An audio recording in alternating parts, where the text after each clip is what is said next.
Welcome back to LearnWire. In this video, we're going to be talking about how to write a blog post for beginners. So this is more of my tutorial series, more talking a little bit more about SEO or writing content. So let's jump in real quick.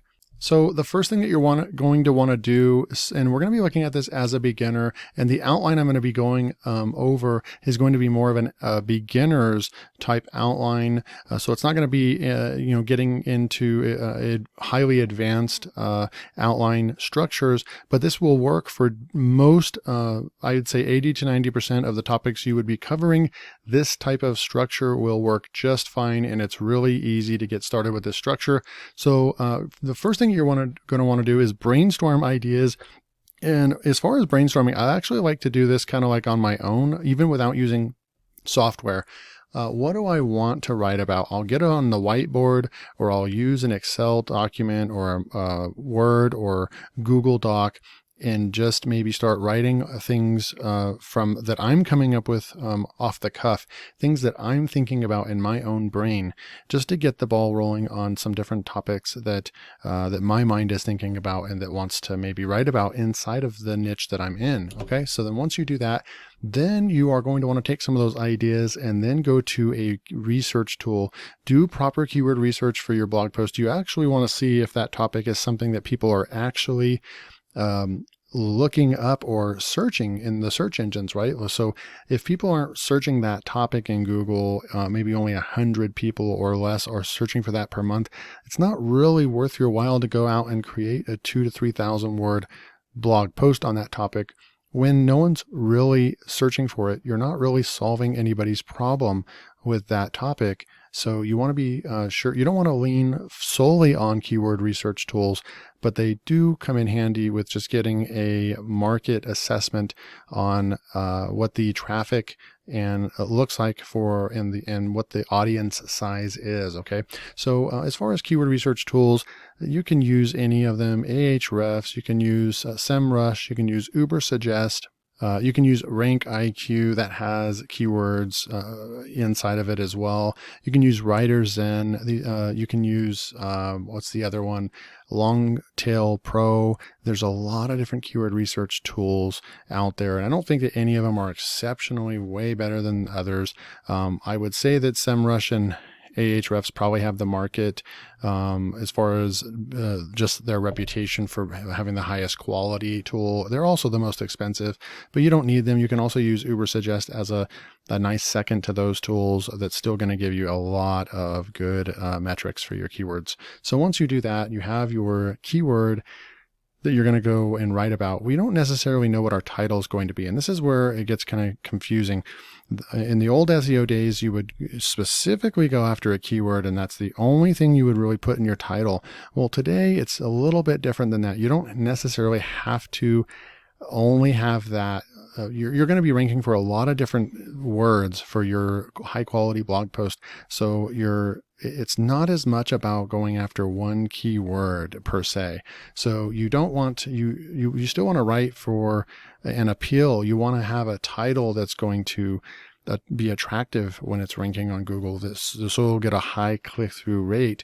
And if you're just putting in a keyword that doesn't really make a whole lot of sense and doesn't have a whole lot of context of telling what the article is, then you're gonna have a hard time getting clicks. So you just want to be mindful that, yeah, once you select the keyword, that's fine. We'll try to work that into the title. But you're going to probably have a listicle type post, a solution based post, or an ultimate guide post. So there's going to be some other things going on in your title as well, right? All right, so you're going to create your blog post outline at this point, and this is the most important part, right? Where you want to spend time. Your content's only going to be as good as the outline that you create for it. So it is important to spend a good 15-20 minutes on the outline, and then the writing will just be so much easier. So let's get into this part. This is going to be where the most content of this on this slide comes from.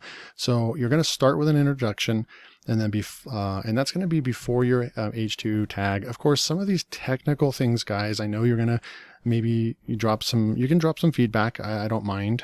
Or if you have some other ways that you do things, that's totally fine. But it's not really about correcting people. There's more than one way to do this, okay? And there's definitely more than one way that's taught for how you should do your H2 and H3 tags, but this is the way that we are going to be teaching in this training today, and you can take it or leave it, right? Depends on what you're looking for. So you start with your introduction. You want to kind of draw the reader in when they first arrive at your blog or your blog post, right? And some people might teach you to go ahead and throw your H2 tag right at the top, but you're going to have your H1 tags going to be really, really big at the top of your post anyway. And it looks a little odd throwing in an H2 right underneath that. So, and you don't really have to do that. Google's going to find your first H2 tag. It's going to find all your tags. It's going to, all your H2s and H3s. It's going to know what your article is about.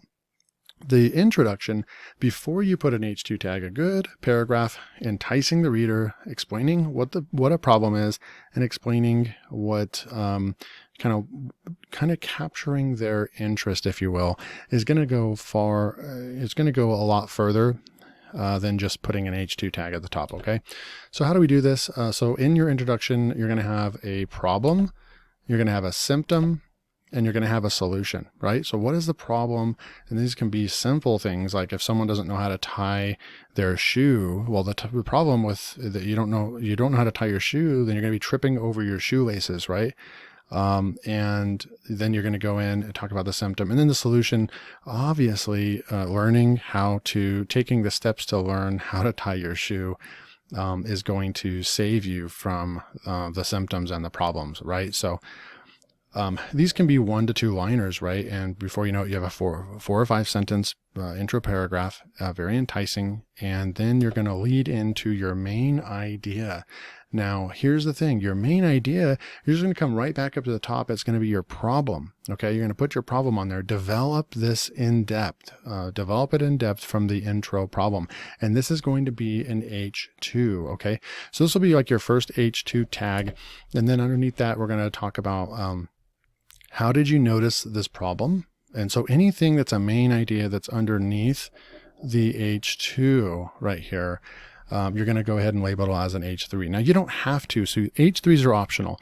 You can go with just the H2s. It depends on how kind of in-depth your blog post is going to get. If it's a short 600 to 1,000 word post, you may not need the H3s. You may just put the H2 and then write a paragraph underneath it and then move on to the next problem, right? So, but if you're going to go with like a pillar type post, it's going to be a 2, 3, 4,000 word post. You're going to want to develop each H2 main idea.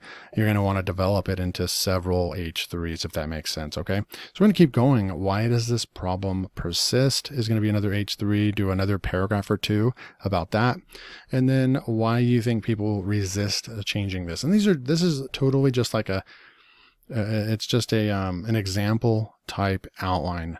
You can make modifications and it will work great for you as well. But this is just a nice structure that you could almost follow for almost any kind of blog post.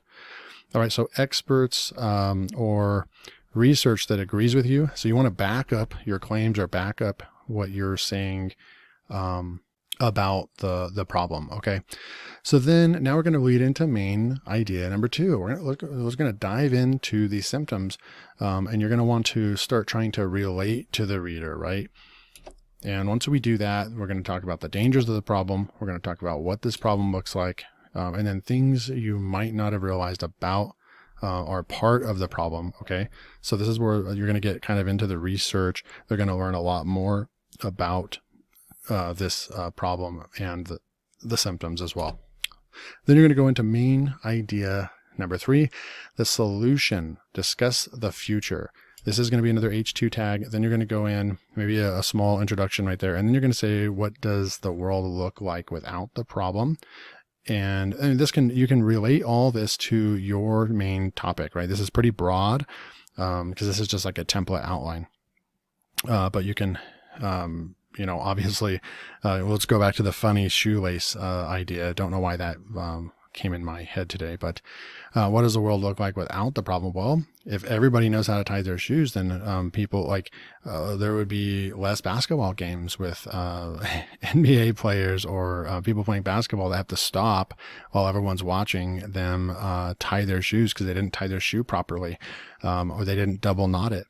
Or there's less people that actually could put themselves in harm's way because their shoes are tied and they're not stopping in the middle of the road or on the sidewalk with a lot of people to tie their shoe. I know that's really pretty silly example, but it just kind of gives you an idea of where you can take your content. Who will benefit when the problem is gone? Potential pitfalls to still watch out for. And then kind of do a short how-to, maybe. Could be something that would be very helpful to. So maybe a short how to tie your shoe, or how to tie a knot for your shoe or something like that, right? And then you're going to have your conclusion, which is going to be another H2. And notice all these. So you have your main ideas are your H2s. And then you have H3s inside. H2, and then these are H3s. H2, and then H3s. Forgot to label these with H3s. And then your conclusion, H2. I don't know if I would include too many H3s underneath that. You can just do a paragraph for your conclusion, and you're going to wrap everything up. So you're going to reiterate your main points in the conclusion, and then how will the reader's life change? Okay. So that's going to be like your outline. Take it or leave it, or just at least if it just sparks a brainstorming session that you can have with yourself, change some of the stuff around. But this kind of gives you an idea of, if you stick to something like this each time you go to start writing your blog post, then you're going to have less writer's block because you're going to already have a way to start filling in these blanks with your own problem, and then boom, start writing. Okay. So now all you have to do is write your content. So you can write from scratch for the highest quality, especially if you're knowledgeable of the topic. If you're not knowledgeable, you're going to be doing a little bit more research, right? You can outsource your writing to a high quality writer on Upwork, Buy Sell Text, or any other service. And then of course you can use AI writing software like Jasper or Brainwork or Word Hero or Outranking or any of those tools. And you can use this to do most of the work for you, but you're still going to want to make sure that you edit the content as you're writing and using the content. Make sure to give it a really good run through. And don't just trust what the AI software, but this can save you a ton of time, and still you can get some quality content for that. So that's it for this video. I hope you guys enjoyed this content, learned something new. If you did, hit that like button. Make sure to subscribe so you don't miss out on more content like this. Thanks for watching. See you in the next video.